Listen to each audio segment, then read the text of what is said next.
Assalamualaikum, kembali kita dalam rancangan Bila Pam Masak. Hari ini Pam nak masak asam pedas ikan pari. Asam pedas ikan pari ni resepi dari Mak Pam. Mak Pam kalau masak asam pedas, inilah cara membuatnya. Inilah resepinya, inilah bahan-bahannya. Mungkin orang lain buat asam pedas, resepinya atau bahan-bahannya mungkin berlainan ya. Tapi kalau Mak Pam, dia ajar kami adik-beradik, my sisters, my brother, even kalau siapa-siapa kalau tengok Mak Pam masak asam pedas, inilah caranya. Bukan saja penggunaan untuk masak asam pedas ikan pari, tetapi juga boleh tukar kepada ikan-ikan lain macam ikan mayung, ikan tenggiri, ikan kembung, ikan talapia. Semua ni boleh menggunakan resepi yang sama. Bagi Pam sangat simple lah. Basically tak ada yang rumit pun. Bahan-bahan pun senang nak dapat. Jadi hari ni sedap Pam.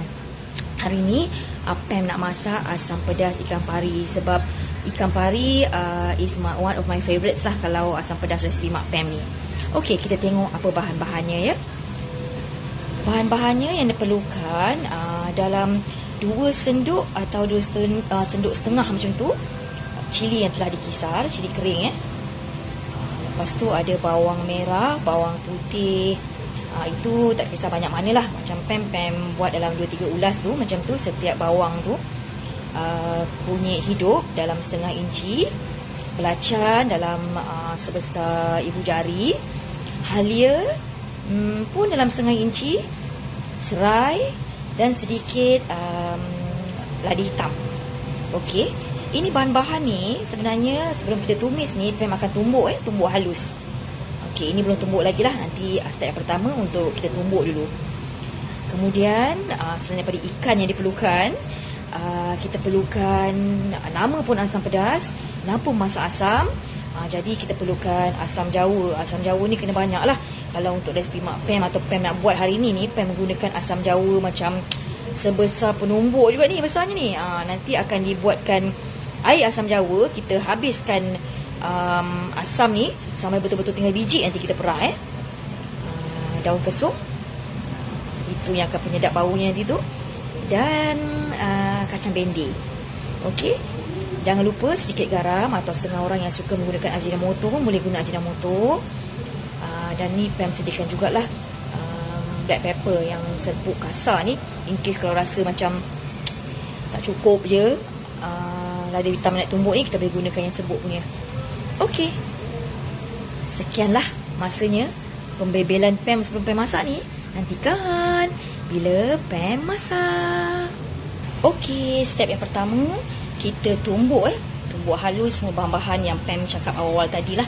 Ada bawang merah, bawang putih, kunyit hidup, ladi hitam, halia, belacan. Serai tu kita tumbuk je. Tak adalah sampai kita nak tumbuk sampai halus Kita cuma ketuk-ketuk macam tu je. Okey. Sampai batu lesung Pam pun tunjuk ni Nanti kita akan campurkan cili kisar ni nanti dalam 2 senduk ke dalam bahan yang telah ditumbuk halus ni tadi. Setelah minyak dah dipijarkan, dah panas, kita boleh tumis. Nantikan Bila Pam Masak. Okey, setelah minyak dah agak panas, kita masukkan bahan-bahan yang ditumbuk tadi dengan 2 senduk dalam 2 senduk setengah cili kering tadi yang telah dikisar. Kita tumis sehingga naik bau. Tengok ni Pam kalau masak ni kan guna periuk macam ni, rasa macam macam ala Mak Pam lah masak. Jadi harap-harap sedap lah macam air tangan Mak Pam. Okey, nantikan step yang seterusnya.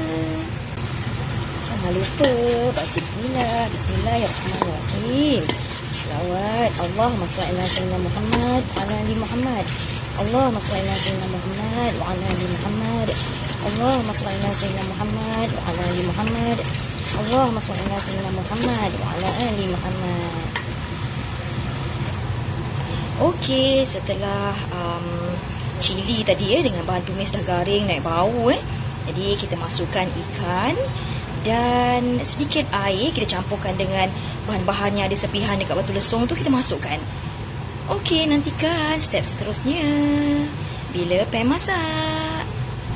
Seterusnya kita masukkan asam jawa. Asam jawa tu kita perah sampai betul-betul tinggal biji ya. Jadi kita masukkanlah. Boleh juga tambah sedikit air ikut banyak mana nak letak lah. Macam Pam, asam pedas ni Pam suka makan dalam sehari 2 hari macam tu. Memang favourite kan. Jadi Pam biasa buat kuah yang banyak. Walaupun ikan sikit je, tapi kuah dia tu banyak. Suka makan banjir macam tu. Okey. Seterusnya nanti kita tunggu ya apa yang patut dibuat. Nantikan. Okey, seterusnya kita boleh masukkan garam secukup rasa. Kemudian boleh masukkan bindi lah. Nak letak banyak bindi pun okey juga. Macam husband Pam ni favourite ni lah, asam pedas saja, bindi kena banyak. Ini selera tu kan. Okey, masukkan bindi. Selepas ni kita boleh masukkan bahan yang terakhir iaitu daun kesum. InsyaAllah. Okey, seterusnya kita boleh masukkan daun kesum ya. InsyaAllah. Okey, Alhamdulillah. Asam pedas ikan pari resepi Mak Pam yang mengikat kasih sayang. InsyaAllah. Siap. Alhamdulillah. Bila Pam masak.